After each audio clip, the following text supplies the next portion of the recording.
আসলে প্রবাসী জীবনটা কতটা কষ্টের একটা প্রবাসী ছাড়া তা কেউ কখনোই বুঝবে না। আমার যখন খুব বেশি মন খারাপ থাকে, আমি এই আরব সাগরের পাড়ে এসে কিছুক্ষণ বসলে মনে একটা অন্যরকম তৃপ্তি, একটা আনন্দ পাই, আর মনটাও ভালো হয়ে যায়।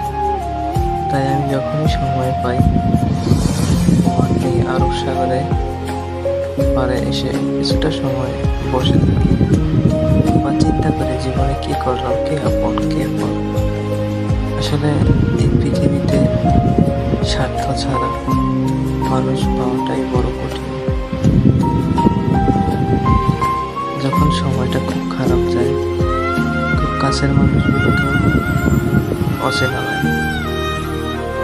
এটাই জীবন, এটাই বাস্তব, এটা